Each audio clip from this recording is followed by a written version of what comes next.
Hola, ¿qué tal, alumnos? Por esta ocasión voy a tener que darle la clase grabada porque tengo un acontecimiento personal de mucha importancia. No lo puedo aplazar porque no está en mis posibilidades, pero sí lo que podemos hacer es que estén ustedes atentos a esta clase para continuar con nuestro tema. Bien, hoy terminaremos el tema, espero, acerca del apóstol para empezar el siguiente ministerio. Entonces vamos a recordar en lo que nos quedamos este sábado pasado y va a ser esto que está aquí. Se los voy a proyectar. Bien. Ok. Aquí está. Vamos a hacerlo más grande y lo tenemos así ahora. ¿Qué es lo que tenemos que ver en lo que se refiere al ministerio del apóstol? Bueno, y que estábamos hablando. Y vamos a considerar ahora lo que la evidencia, ¿sí? Ya vimos los requisitos, lo que debe de ser en su persona, pero ahora lo que las personas pueden ver de este ministerio apostólico. Y hay varias cosas que son importantes, que son no porque lo diga él, esta X persona. Yo soy un apóstol. Él lo dirá, pero cualquiera lo puede decir. Cualquiera puede bajar un titulito ahí en el internet o hasta decirle a su hijito, hijita de kinder que le haga un diploma de que es apóstol. No, no, eso no, es eso irrelevante. No es que se diga, es que se es. ¿Se acuerdan? Hablamos en las clases anteriores de que es el ser y el hacer. El ser es porque ya tiene todos los elementos que lo han conformado dentro de ese ministerio. Ahora, el hacer es lo que la gente ve que hace.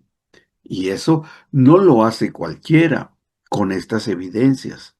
Es lo que Pablo habla acerca de ser un ministro competente. No seamos ministros competentes a nosotros mismos, porque la competencia la da el Espíritu Santo. Ujú. Y eso se va a transmitir, a ser evidente en la congregación o las congregaciones. Y eso es lo que estamos entendiendo de lo que es un verdadero apóstol, o así, que en verdad lo es. ¿Qué es lo que va a demostrar que una persona es un apóstol? El primero de ellos, y esto está basado no en experiencias personales de contemporáneas, es más, ni tan siquiera de la primer generación apostólica que fueron los apóstoles del Cordero, ni tan siquiera en ellos, sino que hay una evidencia desde esos tiempos, pero a través de esto.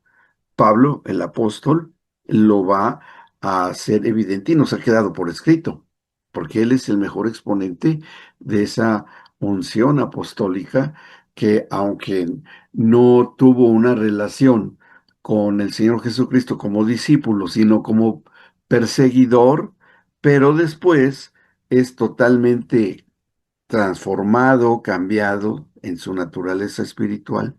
Muere la naturaleza adámica, muere el hombre religioso, muere el hombre natural, el carnal, y de ahí empieza poco a poco a resurgir el apóstol con todas estas evidencias que vamos encontrando no solamente en el Nuevo Testamento, en el libro de los Hechos. Ahí podemos buscar, escudriñar, y ahí vamos a encontrar todo esto que estamos considerando. Entonces, en absoluto, esto se ha recopilado de testimonios de personas, ¿sí?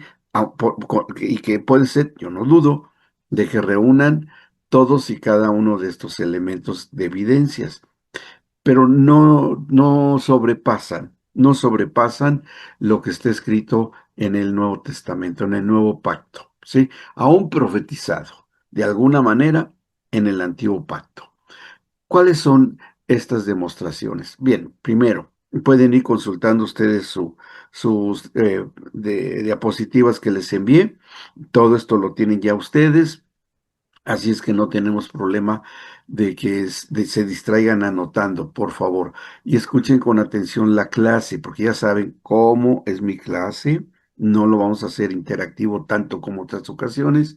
Será la excepción, pero sí me da oportunidad a que yo les pueda hablar más extensamente de cosas claves. Por favor, mantengan la atención y la concentración. No estamos tan lejos de sus exámenes, entonces eso todavía, bueno, todavía falta un poco, no se me preocupen. ¿Cuáles son estas evidencias? Primero, que hay una manifestación sobresaliente de los dones espirituales. ¿Qué dones son a los que nos referimos? Los dones del Espíritu Santo, principalmente esos dones. Si bien ya está, como lo dijimos en la clase anterior, una evidencia del fruto del Espíritu a través de un amor de padre, de un cuidado, de un amor paternal por la iglesia y cada uno de los congregantes. No es una persona soberbia, no deba de ser una persona de clase especial, no deba de ser una persona que esté esperando que le sirvan, sino al contrario, debe estar para servir al más nuevo en la congregación, a todos, a cada uno de todos, sin hacer acepción de personas, porque la acepción de personas es pecado. Entonces, una persona que como si perteneciera a una élite de una nobleza que no permite que la gente se acerque a él, que lo toque, que, que, que trate de hablar con él. Sí, miren, sí hay situaciones en que hay mucha gente en una congregación y sería muy inhumano que una persona que ocupa una responsabilidad como esta se aprenda el nombre de todos y cada uno de los congregantes. Miren, se calcula que el número promedio para poder tener una buena relación con los congregantes, en número de congregantes, se ha calculado esto, es cerca de 300 personas. De 150, 100, 150 como mínimo, ya es un buen número, a 300 personas, que es el número óptimo para que el apóstol, si lo hay, tenga capacidad, sí, de aprenderse los nombres, de tener oportunidades todas ordenadas, todas programadas, porque no puede hablar a las 300 personas en la semana, imposible, no se puede, pero sí los casos que le deriven los demás ministerios gobernantes, ¿sí? Que serían los diáconos, después al presbítero, después según al ministerio gobernante que tenga que resolver, si llega al pastor principal y no puede resolver un caso, esos serán los que se van filtrando hasta que lleguen al apóstol, ¿sí? ¿Qué hace el apóstol? Pues él tendrá que echar mano de dones, de una forma fluida, totalmente ungida por el Señor para resolver las situaciones y casos difíciles. Obviamente que, y no necesariamente tenga que hablar con la persona que está pidiendo la consejería, la guianza o la solución de una situación. No, para eso están los pastores, para eso están los maestros, si es un conflicto en cuanto a la doctrina y la enseñanza de ella, dependiendo, ¿no? Una cuestión de evangelismo, etcétera, etcétera.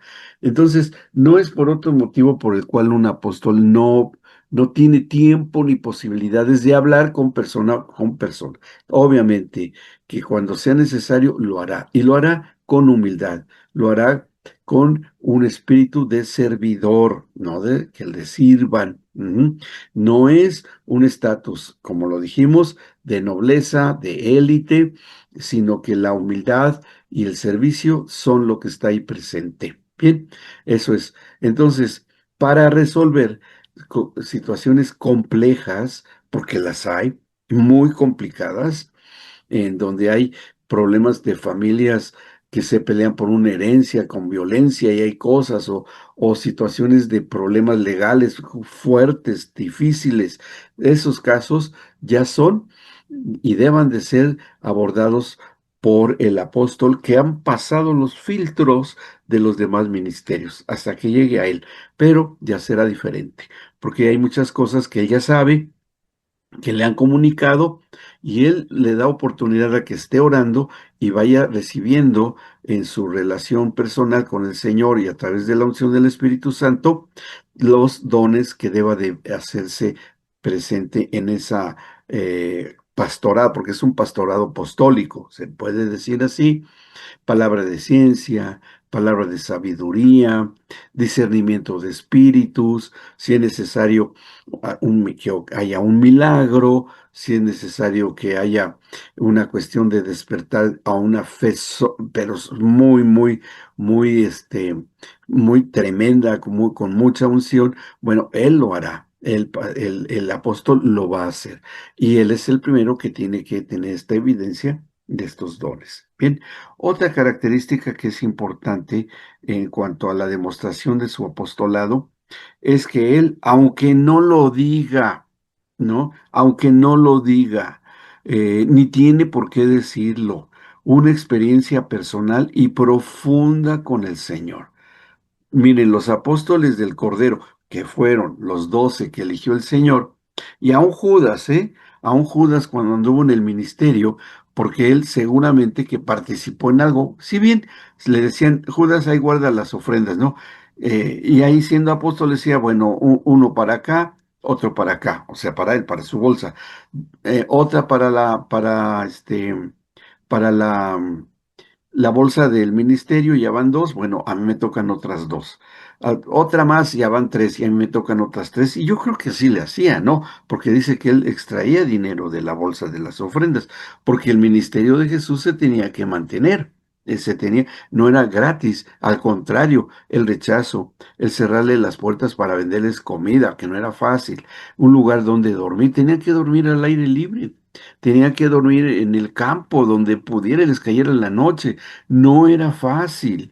Entonces, sí era evidente que debía de haber una actividad de administración del grupo de los 12, obviamente que sí, pero y lo hizo Judas, pero ya empezó a ver que había una oportunidad de generar algo mucho más grande y él lo empezó a hacer extrayendo de las ofrendas que recibía el equipo ministerial de con Cristo y los demás apóstoles. Bien, entonces, esto hacía que la experiencia que fueron adquiriendo los apóstoles en su convivencia con el Señor Jesucristo, de todos modos hubo un proceso en esos 3 años y todavía durante las persecuciones de la iglesia y mientras estuvieron en Jerusalén viviendo a las afueras en la comuna que formaron, pues vemos que hubo experiencias que fueron encontrando los apóstoles mismos, que a lo mejor no se habían hecho tan evidentes cuando el Señor Jesús estuvo en el pleno, pues ahora sí que revelación de esto, pero que a la larga sí tuvieron que enfrentar los apóstoles. Un ejemplo muy claro, muy evidente, es el que encontramos en Hechos capítulo 6. Por favor, vayan a su Biblia, abran en el libro de los Hechos en el capítulo 6. Y vamos a ver ahí una experiencia. Hay más, hay otras, pero esta nos va a servir bastante de ejemplo porque va a involucrar a la primera generación de diáconos, ¿sí? Que fue gracias a las experiencias que tuvieron que vivir los apóstoles en ese tiempo.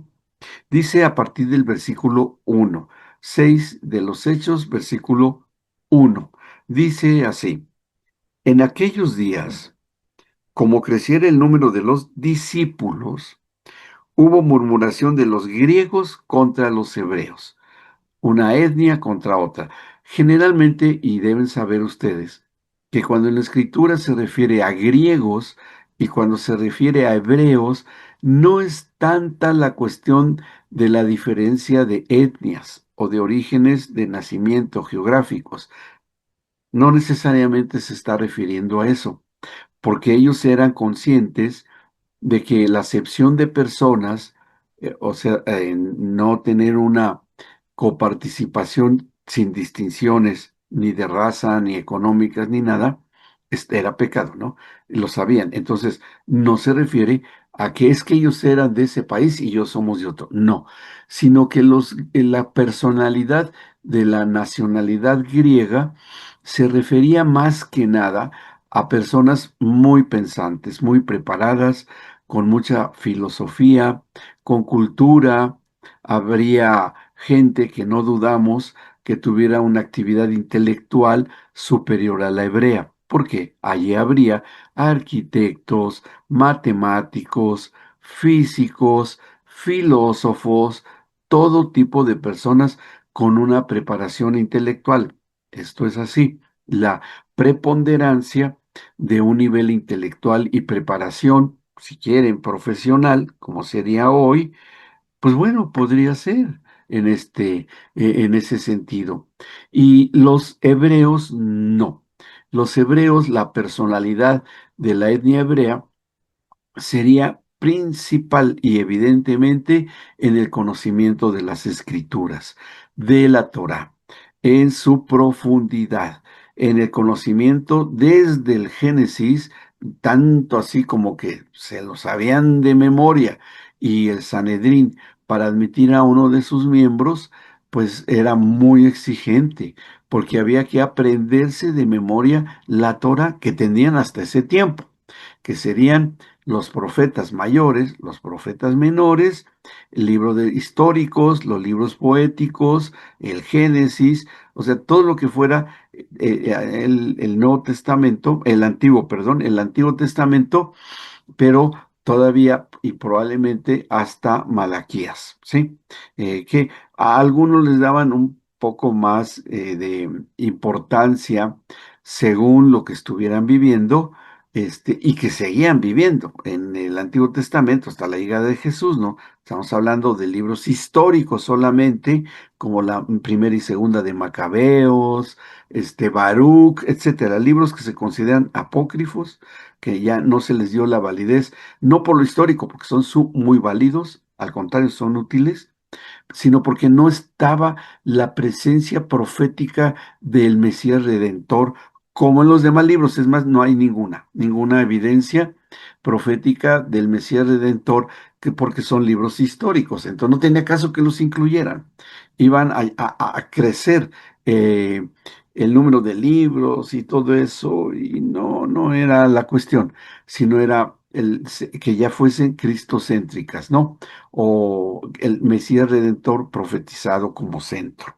Entonces, todo lo que se corresponde al Nuevo Testamento, hasta el momento, que es a partir de los evangelios, era lo único que había y hablado, experimentado en vida. Y con esas experiencias que, bueno, son inigualables, son únicas, no son vueltas a repetir como lo vivieron personalmente los apóstoles en su compañerismo con el Señor Jesucristo. Por eso es que fue una enorme apoyo para entendimiento de el ministerio de amor del Señor Jesucristo, el ministerio de hermano mayor y paternal del Padre a través de Jesucristo, por lo cual era suficiente para sacar adelante el avance de la propagación de las buenas nuevas.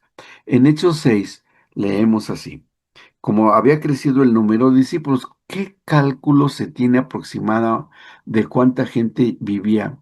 Que ya la persecución era muy intensa después de la resurrección del Señor Jesús.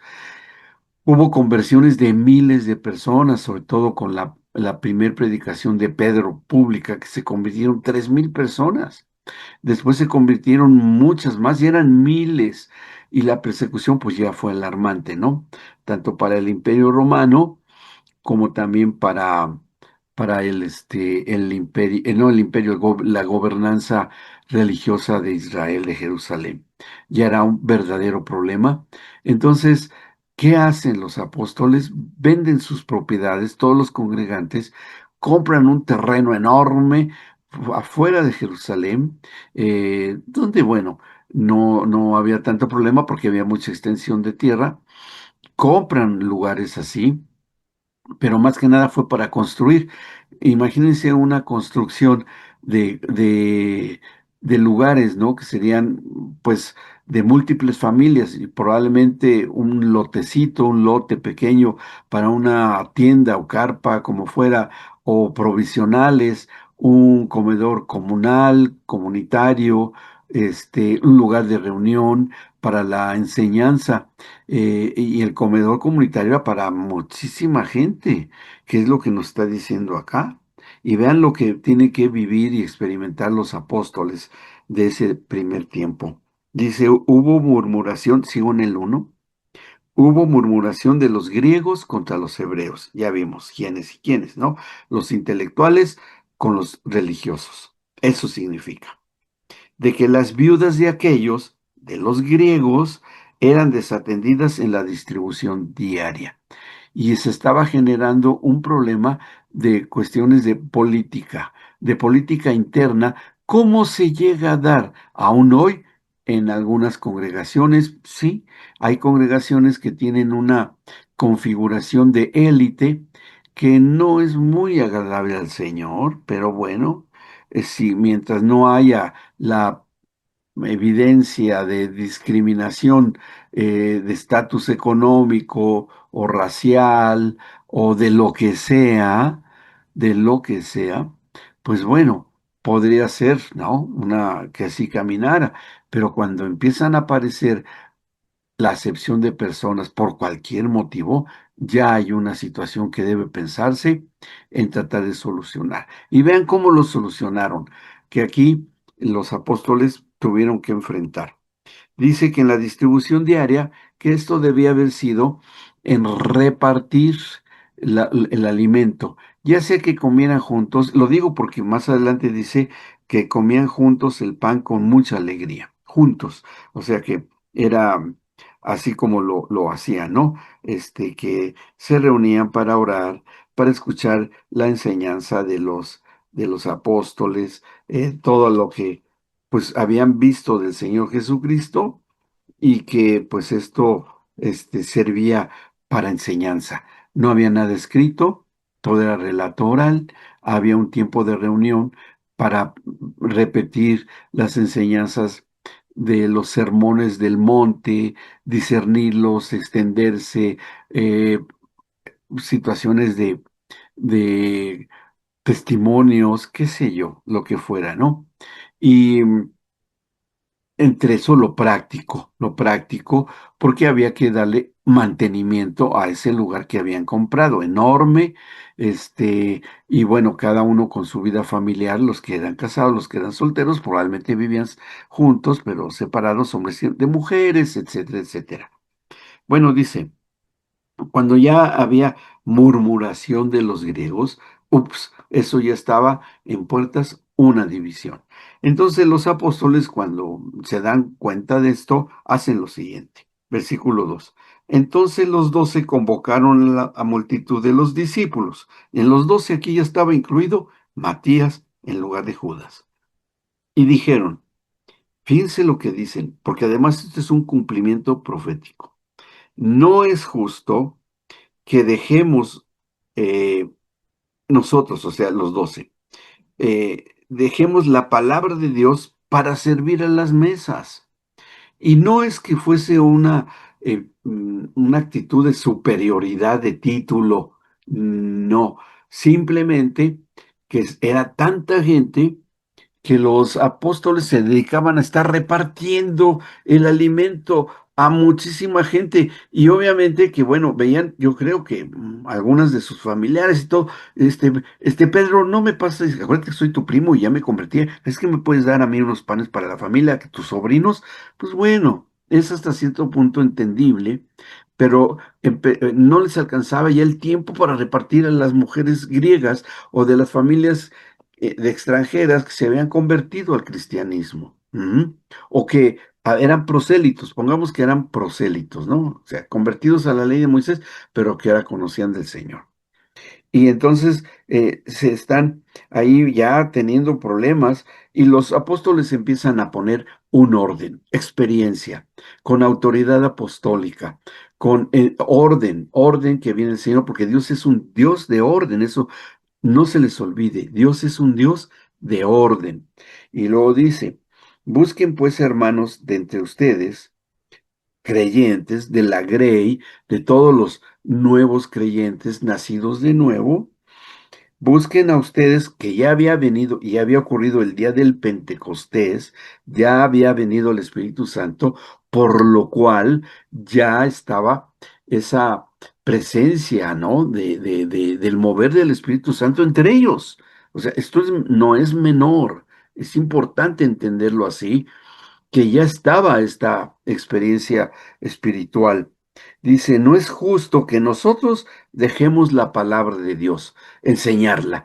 ¿Cuál palabra de Dios? La Torah se la sabían de memoria, pero ahora a la luz de las predicaciones y la enseñanza y el discernimiento y profunda aplicación y revelación del Señor Jesucristo, había muchísimas cosas de qué hablar. Lo dice, para servir a las mesas. Busquen entre ustedes hermanos, no gente extraña, no gente que no sabía o que tuviera tan siquiera un oficio sacerdotal, un oficio de religioso o una profesión como lo sabía. No, no, no, sino ya reconociéndose como nacidos de nuevo. ¿Por qué? Porque tenían un hermano, el primogénito entre muchos hermanos. ¿Y quién era? El Señor Jesucristo. Dice, busquen pues hermanos de entre ustedes a 7 varones que ellos calcularon que sería suficiente estos 7 para darse abasto en el trabajo. Cosas prácticas, operaciones del Padre. Eso es lo que estaban haciendo. Cuestiones que si bien estaban ordenadas y puestas en acción por la autoridad apostólica, pero eran cosas de servidores, pero que tenían estos requisitos. Y esto es una actividad de índole apostólica muy, muy importante. Busquen, pues, hermanos, de entre ustedes a 7 varones. Fíjense, 4 requisitos, 4, 1, 2, 3, 4 requisitos para formar diáconos o servidores. 4, 4, ¿sí? Bien. Ok, ¿cuáles son? Em, Primero, de buen testimonio.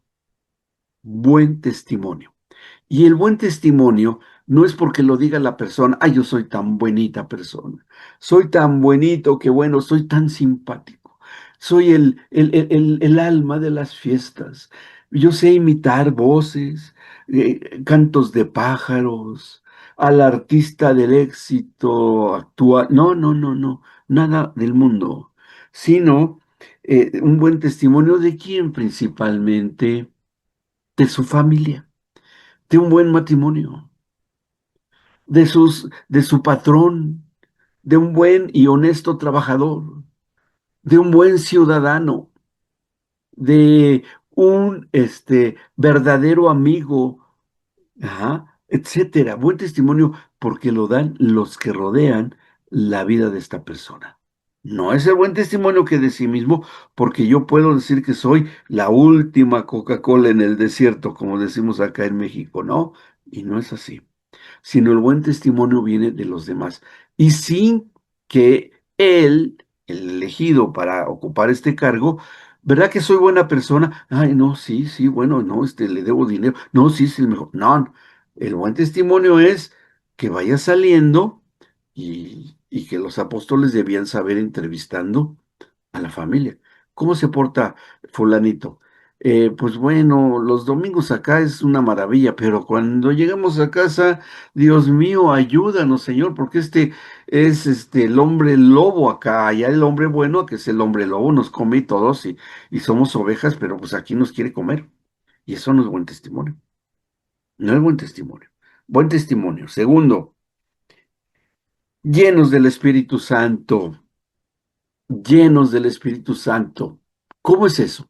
¿Que hubiera estado en el Pentecostés? Bueno, pues sí, eso fue el inicio, pero desde ese tiempo al día de hoy está la llenura del Espíritu Santo, con cualquiera de los dones del Espíritu Santo. No todos, porque el Espíritu Santo da como Él quiere, reparte a quien quiere y como Él quiere, y si a alguien le da todos los dones, qué bueno, qué bendición, qué bueno, pero si nomás le da uno, con ese espíritu de sabiduría, un buen consejero, un buen profeta probablemente, o con una actividad de la profecía cantada, que es el grupo de alabanza, que eso debe de ser, ¿sí?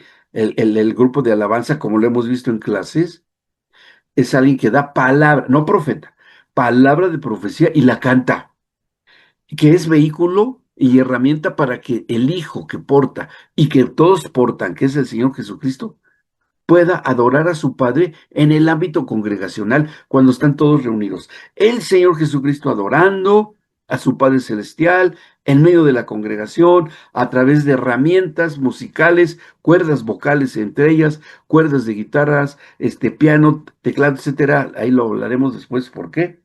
Este, Eso debe ser un equipo de alabanza. Olvídense de que si el grupo de alabanza son el top número 10 de la última canción de moda de sutanito, fulanito, sabe que eso no, eso es cultura. No estoy diciendo que esté mal. Cultura del reino, solamente, pero no se basa uno en la cultura de la congregación, que sean excelentes músicos, es lo mínimo. Que sean generosos con sus obras, es lo mínimo, que sean un buen matrimonio, buenos novios, buenos amigos. Eso es lo mínimo. Aquí el que debe brillar es el Señor. ¿Estamos de acuerdo?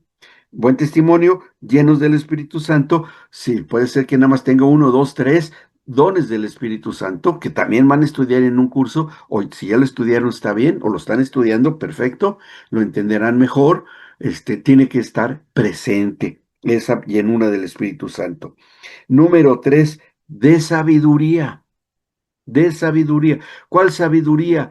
No que tenga una profesión. Si la tiene, entrará a los dones a las operaciones del Padre. Si es contador, que sirva en la congregación, voluntariamente. Y si la congregación puede darle una ofrenda o puede pagarle un sueldo con todas las de la ley, sin violar las disposiciones de la ley de cada país, cada legislación donde esté, no yendo en contra de la ley, que eso es lo que está en Hechos, en Romanos 13, de obedecer a las autoridades en turno, que lo hagan si pueden, si no, será voluntario. Y voluntario, bueno, ahí en su casa trabajar, no en la congregación. Voluntario cuando tenga tiempo y pueda ir ahí o desde su casita en los tiempos modernos, porque si trabaja en el lugar donde está reunida la congregación, se hace un centro de trabajo. Y ahí ya involucra atender las indicaciones de una autoridad, porque así debe de ser. Entonces, sabiduría, no ese tipo de sabiduría, esa es bienvenida, la sabiduría mm, terrenal normal, o sea, es bueno, si hay un médico, bueno, que vaya y que tenga un dispensario, mm, un lugar digno, etcétera, etcétera. No, aquí la sabiduría de la que hablan los apóstoles, la sabiduría de lo alto. Esa es la sabiduría de lo alto que debe sí estar presente. Dice después acá también, este, a quienes encarguemos de este trabajo. Y esto lo explican los apóstoles. A nosotros, los apóstoles, los que tenemos el ministerio apostólico, a nosotros esto nos permitirá persistir en la oración y en el ministerio de la palabra, porque fue algo que se dio desde mucho antes de que quienes ocupasen un cargo de autoridad apostólica debían de dedicarse a la comunión personal y después congregacional con las indicaciones que esté dando el Espíritu Santo que se deba cumplir en ese momento. Y el ministerio de la palabra, que es lo que trataban de hacer los apóstoles y que tenían mucho de qué hablar. Discernir bueno, hoy para nosotros, cada palabra del Sermón del Monte, por ejemplo, de cada expresión del Señor Jesucristo, de lo que está ahí en la constitución del cielo para la iglesia, que es el capítulo 5 del el Evangelio según San Mateo, ¿no? Como así algunos le dan a llamar, la constitución de la iglesia contemporánea, eterna, que es lo que el Señor Jesús enseñó. Y había mucho que hablar, mucha religiosidad de qué sacudirse. No les daba tiempo. Tenían que los apóstoles ir a servir las mesas, repartir, pues no les daba tiempo. Entonces, por eso están eligiendo a estos congregantes con estas características, ¿no? Entonces, para que ellos, dice, persistamos en la oración, porque ¿qué tenían que hablarle a miles de personas diario? Porque no hacían otra cosa más que, pues bueno, la vida comunitaria de mantener limpio el lugar, con todas las disposiciones de la ley, porque eran muy vigilados, que los baños estuvieran de esta manera, por las leyes sanitarias, que tenía que seguirse porque no habría, estoy seguro que habría entre ellos infiltrados, porque así fue como después se inició la persecución. Algo falló y se les fue, pero está bien, porque detrás estaba la voluntad de Dios. Ahí lo hablaremos en la clase que viene. Dice, de toda la multitud del 5 agradó la propuesta a toda la multitud y eligieron a Esteban, varón lleno de fe, ahí está, y del Espíritu Santo, de fe, y ese es el cuarto requisito, lleno de fe. Ahí tenemos los cuatro requisitos que los apóstoles requieren de estos que serán asignados para desarrollar lo que después Pablo le da el nombre de diáconos, ¿sí? De diáconos. Y ellos son, Esteban, pues son los que están mencionados acá, a Esteban, a Felipe, Prócoro, Nicanor, Timón, Parmenas y Nicolás. Todos ellos son reconocidos con estos cuatro, cuatro elementos que era evidente que los tenían, ¿sí? ¿Ok? Esto es importante para que ustedes se formen un criterio de lo que debe de haber entre los que van a servir. No es por simpatía de alguno de los que están en un lugar de responsabilidad. Uy, pues tú me caes de bien para que seas el director de alabanza porque tocas tan lindo la trompeta. No, no, no, no, no, no, no es así. No, debe haber estos cuatro requisitos. ¿Estamos bien? Sí, esto es bíblico, esto funciona hasta el día de hoy y esto debe de estar. Si quieres ser una congregación que camine en el propósito de Dios. Dice después el 6, a los cuales presentaron ante los apóstoles. Fíjense, ¿quiénes fueron los que buscaron a estos discípulos? Los mismos congregantes. Y no fue una decisión democrática. Vamos a votar por el rey de la simpatía porque se sabe los mejores chistes. No fue así, ¿verdad? No, no fue así, sino que había estos cuatro requisitos. Oye, esta persona, ¿sabes tú si manifiesta uno de los dones del Espíritu Santo? Sí, tiene este don. Adelante, ya tenemos este. ¿Quién más? A ver, ¿quién tiene esta evidencia testimonial de su familia, de su trabajo, de que es puntual, de que no es deshonesto? Fulanito de tal. Ah, ok, vamos, llamémoslo. Y después de todos, ya reunidos, vieron que cada uno de los convocados tuviera esos cuatro requisitos. Sacaron, no es tan complicado, pero sí requiere de que se conozcan unos a otros. Bien, y así es como se fue dando. Fueron elegidos, en el 6 dice, a los cuales presentaron ante los apóstoles, quienes orando les impusieron las manos, la imposición de las manos por parte de los apóstoles. Oraron por ellos, los pusieron delante del Señor en agradecimiento y fue el resultado de esto, dice el 7, y crecía la palabra del Señor porque los apóstoles ya se dedicaron a lo que tenían que hacer.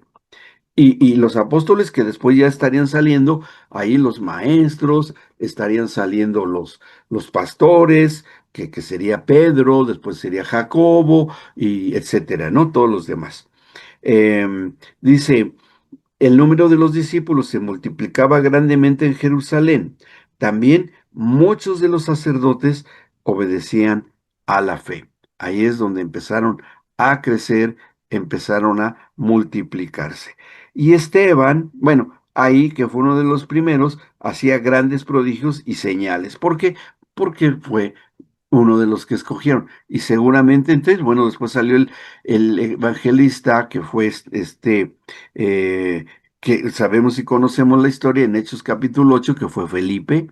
Ahí tendremos que hablar cuando hablemos del evangelista, su configuración y su perfil del evangelista.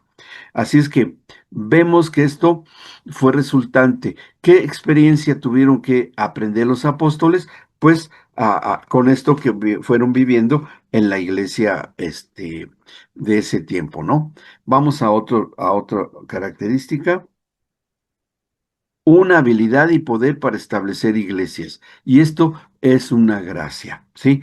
Y la primera evidencia de que algo viene del Señor es cuando el Espíritu Santo le habla a alguien que ya tiene una actividad apostólica, que a lo mejor todavía ni se da cuenta que la tiene, pero cuando empieza a hacerlo, funciona. Y es alguien que empieza a fundar o a iniciar una iglesia en un determinado lugar y bueno, como tiene experiencia en las demás actividades ministeriales, que ha sido con experiencia pastoral, que ha sido con experiencia evangelística, que ha sido con experiencia de enseñanza, y también puede ser profética con palabra de sabiduría para la consejería, empieza un grupo y ahí empieza a crecer y a prosperar. ¿Por qué crece y prospera un grupito pequeñito y empieza a crecer? Porque hubo uno que es apóstol, aunque él ni lo sepa, ni se reconozca, ni lo diga, no hay necesidad que lo diga. Porque es evidente que el que lo está haciendo es el Espíritu Santo y al Cristo que porta. Ahí va a crecer ese lugar, va a desarrollarse, va a persistir, va a tener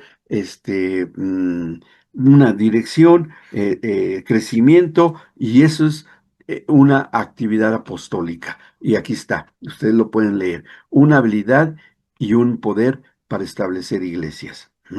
Vamos a la que sigue, se nos está terminando el tiempo.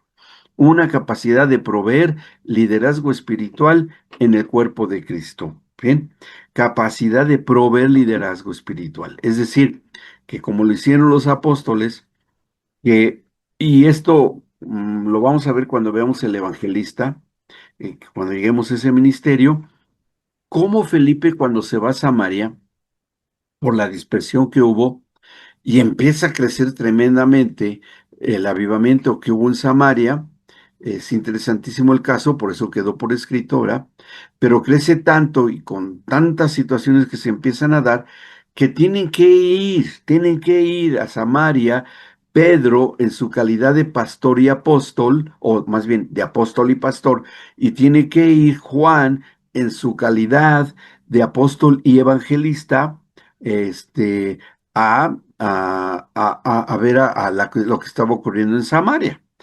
¿Para qué? Para confirmar, si era necesario, al liderazgo de Felipe como evangelista, cosa que no, ahí tiene, eso ya lo veremos en su momento, cuando veamos el evangelismo, qué pasó en Samaria, pero que quienes fueron a resolver la situación y de una manera muy fuerte porque había una infiltración terrible de un espíritu maligno ahí, y que fue la autoridad apostólica, la autoridad pastoral y la autoridad de profeta, que echaron fuera a ese espíritu maligno que estaba trayendo confusión a la iglesia en Samaria. Debió haber quedado otro en lugar de Felipe, pero lo hablaremos en su momento cuando estemos llegando a ese ministerio. Pero de que se proveyó obviamente de un liderazgo ahí en Samaria, tuvo que ser. Pero ya tenían experiencia tanto Pedro como Juan, que son los que fueron allí a Samaria.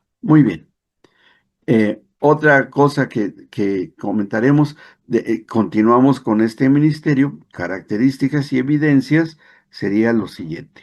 Vamos a ver, el apóstol, ¿cuándo es que se da la posibilidad de que estas evidencias, estas demostraciones de actividad apostólica se puedan dar? Bueno, esto se puede dar al fundar y establecer iglesias sobre buenos cimientos, ¿sí? Si el cimiento es bueno, y se acordarán que en la clase anterior vimos que toda la iglesia fue construida sobre la roca fundamental, la piedra fundamental que es Cristo, con sus ovejas que se han fusionado gracias a la oración de Juan 17, ¿sí? Que lo consideramos cuando Jesucristo oró públicamente ante sus discípulos y lo dijo claramente, que así tú, oh Padre, como tú eres uno conmigo y yo contigo, con nosotros, así también ellos sean uno con nosotros, ¿sí? Bueno, con ese fundamento que lo dijo el Señor Jesús e incluye a los apóstoles e incluiría a los nacidos de nuevo, es esa roca fundamental sobre la cual se va a construir la iglesia, porque obviamente si el cimiento es Cristo, de ahí se van a tomar piedrecillas como Pedro, por eso ese nombre le puso el Señor Jesús, no fue una ocurrencia del Señor Jesús, dice, de la piedra fundamental que yo soy y de los que ya forman parte de mi constitución pétrea, voy a tomar a este y le dice así, Pedro, Petrus, tú eres piedrecilla. O sea, una piedra fundamental del apostolado, ¿sí? Porque ese era. Y del pastorado, porque eso fue Pedro. Y así, esa roca inmensa que es Cristo mismo, se va él sacando de ese cantero. Hay una escritura en el Antiguo Testamento que dice que no olvidemos de la cantera de donde fuimos extraídos, de esa piedra. Esto está en el Antiguo Testamento, pero aplica hoy para que de la roca fundamental que es Cristo se extraiga una piedra labrada para insertarlo dentro de un ministerio. Y eso es lo que hace hoy el apóstol, que en verdad lo es, y ahí ese buen cimiento de una nueva iglesia que funda debe poner una roca establecida en algún ministerio. Generalmente lo empieza con otro evangelista. Puede ser que ese mismo empiece un pastorado, una enseñanza, vaya creciendo con palabra de profecía y surge otro apóstol. Y así es como debe de ser, como se propaga el cuerpo de Cristo en la superficie del planeta Tierra. Y así ha sido y seguirá siendo hasta que venga el Señor por su iglesia. Así es que buenos cimientos es a través de esas piedrecitas que se van estableciendo en la tecnología del Señor aún para estos tiempos. Bien, ¿vamos bien? Ahora, punto que sigue. Al buscar y establecer la exactitud doctrinal, es obligación del apóstol. Es su obligación hacerlo. Es decir, que no esté dando doctrinas novedosas, que no son cristocéntricas, que están fuera del contexto eterno de lo que es la palabra de Dios. Si está fuera dentro de lo que es el contexto eterno, aún las profecías, que en ese tiempo no tenían el Apocalipsis todavía, pero sí tenían lo que habló el Señor Jesús en Mateo 24. Eso sí lo tenían. Y de ahí tenían que desmenuzarlo, tenían que digerirlo y tenían que entenderlo. Ya después vendría en el año 90, cuando se publica el libro de Revelación por medio de Juan, ya, ¿qué nos da mayor responsabilidad hoy de entender lo de los últimos tiempos? ¿Sí? Pero bueno, para eso ha sido la sucesión apostólica desde esos tiempos, para ir entendiendo lo que está escrito hasta el Apocalipsis, porque ese es el punto final. Nadie pondrá escrituras de más que lo que está dicho y escrito, que eso dice en el Apocalipsis, porque el que lo haga traerá condenación para sí mismo, terribles cosas. No, esa es nuestra meta y ahí es a donde se va a mover. Bueno, y esta es actitud doctrinal. La obligación del apóstol es no salirse un milímetro y todo está para escudriñarse y para ser probado. Que no esté diciendo cosas del sistema del mundo en acuerdo, eso es terrible, ni dejar temas aislados porque no le conviene hablar de eso al que verdad es un verdadero apóstol, porque toca algo personal, y pues ni modo, ni hablar. Si le toca algo personal, pues tendrá que vivir las consecuencias de su inexactitud personal de una doctrina que él tiene que enseñar y que él tiene que reflexionar primero y decirlo. Yo también he participado de errores porque no deja de ser humano, no deja de ser persona. Entonces, eso es algo que el que se reconozca en una actividad apostólica debe de ser a sí mismo, y eso es algo que nos dice Pablo, pruébese a sí mismo.